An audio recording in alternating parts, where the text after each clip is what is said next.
আসসালামু আলাইকুম, কেমন আছেন সবাই? আশা করছি অনেক ভালো।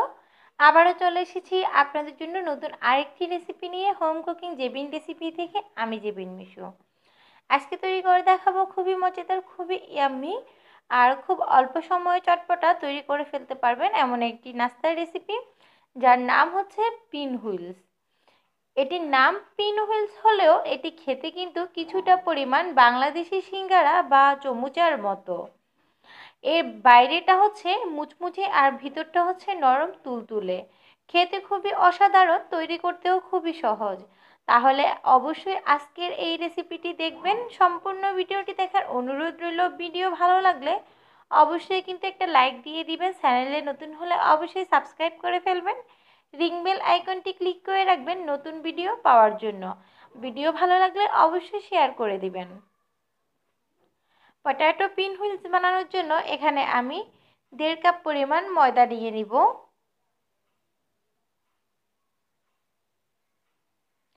নিয়ে নিয়েছি 1.5 কাপ পরিমাণ ময়দা। তার মধ্যে দিয়ে দিব সুজি।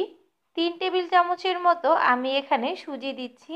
আর এই সুজিটা টেলে নেওয়ার কোনো দরকার নেই, এটা কাঁচা ব্যবহার করলেই হবে। তার মধ্যে দিয়ে দিচ্ছি স্বাদ অনুযায়ী লবণ।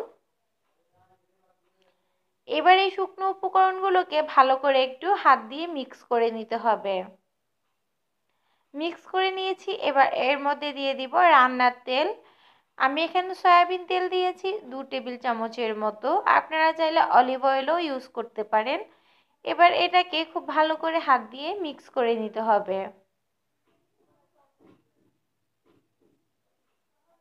মিক্স করা হয়ে গিয়েছে। এবার এর মধ্যে নর্মাল পানি দিয়ে আমি একটা সফট ডো তৈরি করে নিব।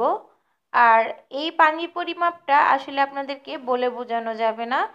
আপনারা যখন আটাটা তৈরি করবেন তখনই বুঝতে পারবেন কতটা পরিমাণ পানি লেগেছে। আর এই ডোটা কিন্তু বেশি নরম হবে না, আবার বেশি শক্তও হবে না। আমরা পরোটার জন্য যেরকম ডো তৈরি করি সেই রকমটাই হবে।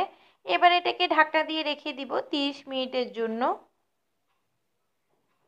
অন্য একটি বাটির মধ্যে আমি একটা গোলা তৈরি করে নিব ময়দা দিয়ে। তার জন্য আমি এখানে 3 টেবিল চামচ পরিমাণ ময়দা নিয়েছি। আর তার সাথে আমি 8 টেবিল চামচ পরিমাণ পানি দিয়ে দিচ্ছি। পানির পরিমাপটা আসলে 8 টেবিল চামচ আমি মেপে নিয়েছি, তাই আপনাদেরকে বলেছি। আপনারা যখন আটাটা তৈরি করবেন তখনই বুঝতে পারবেন যে কতটা পরিমাণ পানি লাগছে। টোটাল কথা হচ্ছে বেটারটা তৈরি করতে আপনাদের পর্যাপ্ত পরিমাণে পানি দিতে হবে। আর এই বেটারটা বেশি ঘন হবে না, এর ঘনত্বটা আমি দেখাচ্ছি। খুব বেশি ঘন না, আবার খুব বেশি পাতলাও না। এবার এখানে সিদ্ধ করা আলু নিয়েছি, আমি 3টে আলু সিদ্ধ করে নিয়েছি। এবার এগুলোকে ম্যাশ করে নিচ্ছি। আলুগুলো ম্যাশ করা হয়ে গিয়েছে। এবার এর মধ্যে দিয়ে দিচ্ছি পেঁয়াজ কুচি, কাঁচামরিচ কুচি, আর লাগবে হচ্ছে আমার ধনেপাতা কুচি। আমি একে একে কাঁচামরিচ, পেঁয়াজ কুচিগুলো দিয়ে দিয়েছি। আর পেঁয়াজগুলো কিন্তু একদম মিহি করে কুচানো রাখতে হবে। তার সাথে দিয়ে দিয়েছি প্রায় 2 টেবিল চামচের মতো ধনেপাতা কুচি, আর পেঁয়াজ কুচি দিয়েছি বড় সাইজের 2টি। তার সাথে দিয়ে দিয়েছি হাফ চা চামচের মতো লাল লঙ্কার গুঁড়ো। ধনে জিরা গুঁড়ো মিক্স করা দিয়ে দিয়েছি 1 চামচের থেকে একটু কম। আপনারা চাইলে এখানে গরম মশলা ইউজ করতে পারেন, চাইলে চাট মশলাও দিতে পারেন। তার সাথে দিয়ে দিয়েছি স্বাদ অনুযায়ী লবণ। এবার এই সবগুলোকে হাত দিয়ে খুব ভালো করে চটকে মিশিয়ে নিতে হবে। টোটাল কথা হচ্ছে এটাকে আমি একটা পুরের মতো তৈরি করে নিচ্ছি, যার যাতে পিন হুইলসগুলোর ভিতরে এই পুরটা দিতে পারি। মিশানো হয়ে গিয়েছে আলুটাকে। এবার একটা সাইডে রেখে দিব, আর আমি অন্য পাশে রুটিগুলো বেলে নিব। যে আটাটাকে রেস্টে রাখার জন্য দিয়েছিলাম সেটা দেখেন খুবই সফট একটা ডো তৈরি হয়েছে। এবার এরকম একটা রুটি বেলনির মধ্যে নিয়ে, মানে পিঁড়ির মধ্যে নিয়ে আটাটাকে খুব ভালো করে হাত দিয়ে একটু মথে নিতে হবে, যাতে এটা খুব মসৃণ হয়। এটাকে আমি মথে নিয়েছি। এবার এই ডোটা থেকে আমি 3টে লেচি কেটে নিব। সমান সাইজের 3টা লেচি আমি ছুরি দিয়ে কেটে নিচ্ছি। আর লেচিগুলো কিন্তু দেখে বুঝতে পারছেন কিছুটা পরিমাণ মোটাই হবে, মানে আটার পরিমাণটা একটু বেশি থাকবে, কারণ আমি একদম বড় করে রুটি বেলে নিব। এবার এই একটা লেচি দিয়ে আমি রুটি বেলে নিব বড় করে। তার জন্য এভাবে করে গোলাটাকে একটু ভালো করে ঘুরিয়ে পেঁচিয়ে নিয়েছি। এবার একটা বেলনি দিয়ে আমি বড় সাইজের রুটি বেলে নিচ্ছি।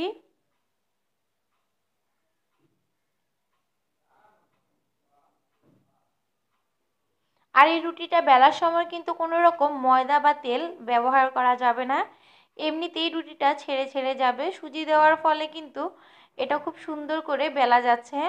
আর এই রুটিটাকে একদম পাতলা করে বেলে নিতে হবে। দেখেন আমি অনেক বড় করে আর এরকম পাতলা করে রুটিটাকে বেলে নিয়েছি। এবার এর মাঝখানে আমি যে আলুর পুরটা তৈরি করে রেখেছিলাম সেটা দিয়ে দিব। আমি এখানে প্রায় 3 টেবিল চামচের মতো আলুর পুর দিয়েছি। আর এই পুরটাকে এবার চামচ দিয়ে এরকম করে লেপটে দিতে হবে। আলুর পুরটা কিন্তু ভিতরে একটু বেশিই দিতে হবে, কারণ বেশি করে না দিলে হচ্ছে আপনি যখন পিন হুইলসগুলো খাবেন তখন খুব ভালো একটা টেস্ট আসবে না। যতটা পরিমাণে বেশি পুর দেওয়া যায় ততই কিন্তু পিন হুইলসের টেস্টটা বেড়ে যায়। তাই অবশ্যই চেষ্টা করবে পুরটা একটু ভালো করে দিতে আর সমান করে চারপাশে ছড়িয়ে ছিটিয়ে দিতে।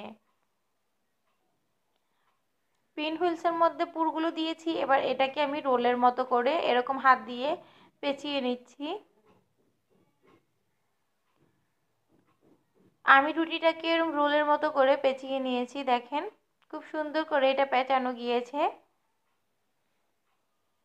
এবার এটাকে একটা ছুরি দিয়ে আমি প্রায় 1.5 সেন্টিমিটারের মতো করে কেটে নিচ্ছি।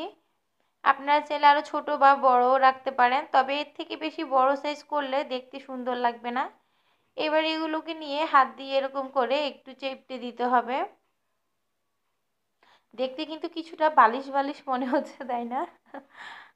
এভাবে করে হাত দিয়ে সবগুলোকে আমি চেপে চেপে দিচ্ছি যাতে শেপটা একটু সুন্দর আসে। আর আমি এভাবে বাকি পিন হুইলসগুলো তৈরি করে নিব। আমি এখানে পিন হুইলসগুলো তৈরি করে নিয়েছি। এবার এগুলোকে ভেজে নিব। আপনারাও এভাবে সবগুলো পিন হুইলস তৈরি করে নেবেন। পিন হুইলসগুলো ভাজার আগে যে গোলাটা আমি তৈরি করে রেখেছিলাম ময়দা দিয়ে, সেই গোলার মধ্যে এভাবে পিন হুইলসগুলোকে ছেড়ে দিতে হবে। আর এরকম করে চামচ দিয়ে একটু লাগিয়ে নিতে হবে চারপাশটাতে, যাতে আমরা ভাজার সময় ভিতর থেকে আলুর পুরটা না চলে আসে। কড়াইতে পর্যাপ্ত পরিমাণে তেল দিয়েছি আর তেলটা গরম হয়ে গিয়েছে। এর মধ্যে দিয়ে দিচ্ছি আমি যে গোলাতে ডুবানো পিন হুইলসগুলো, সেগুলো একে একে করে আমি সবগুলো পিন হুইলস দিব। তবে খুবই সাবধানে এই কাজটা করবেন যাতে আপনার হাতের মধ্যে কোনো রকম তেলে ছিটা না পড়ে। সবগুলো পিন হুইলস একসাথে দেওয়া যাবে না, অল্প অল্প করে দিয়ে এগুলোকে লো মিডিয়াম হিটে রেখে ভেজে নিতে হবে। 5 মিনিটের মতো এটাকে ভাজতে হবে। 5 মিনিট পরেই দেখবেন এটা একদম লাইট গোল্ডেন একটা কালার চলে আসবে। আর চুলার আঁচটা কিন্তু মিডিয়াম হিটে রাখবেন, একদম হাই হিটে রাখতে যাবেন না, না হলে কিন্তু ভিতরটা কাঁচা থাকবে, উপরটা পুড়ে যাবে। দেখেন এটা কিন্তু একদম লাইট গোল্ডেন টাইপের ভাজা হয়ে আসছে। এবারও আমি এগুলোকে আবারও ভালো করে চারপাশে ঘুরিয়ে ঘুরিয়ে আরও কিছুক্ষণ ভেজে নিব, যাতে এর মধ্যে খুব সুন্দর একটা গোল্ডেন কালার আসে। ভাজা হয়ে গিয়েছে। এবার এগুলোকে তেল সরিয়ে একটা কিচেন টাওয়ালের উপর আমি নিয়ে নিচ্ছি। সবগুলো পিন হুইলস আমি একই পর্যায়ে ভেজে নিব। ভিউয়ার্স, আমার সবগুলো পটেটো পিন হুইলস তৈরি করা হয়ে গিয়েছে। এবার এগুলোকে আমি পরিবেশন করে দিচ্ছি ঘরে বানানো টমেটো সসের সাথে। আর এই টমেটো সসের রেসিপিটাও আমি উপরে লিংক দিয়ে দিব, আপনারা চাইলে দেখে নিতে পারেন। আর এটা পরিবেশন করতে পারেন তেঁতুল চাটনি, পুদিনা পাতার চাটনির সাথে। এবার একটু ট্যাপ করে দেখাচ্ছি এর উপরটা কতটা পরিমাণ ক্রিস্পি হয়েছে আর এর ভিতরটা কেমন হয়েছে আমি একটু খেয়ে আপনাদেরকে দেখাবো। মাশাআল্লাহ, এর ভিতরটা অনেকটা নরম তুলতুলে হয়েছে। উপরটা যেমনই ক্রিস্পি, ভিতরটা তেমনই সফট নরম তুলতুলে। আশা করছি এই নাস্তার রেসিপিটা আপনাদের খুবই ভালো লাগবে আর অবশ্যই এটা বাসায় ট্রাই করবেন। অতিথি আপ্যায়ন বলেন বা সামনে আসছে মাহে রমজান, এই মাহে রমজানে তৈরি করে ফেলতে পারেন ইফতারের আইটেম হিসাবে এই পটেটো পিন হুইলসটি।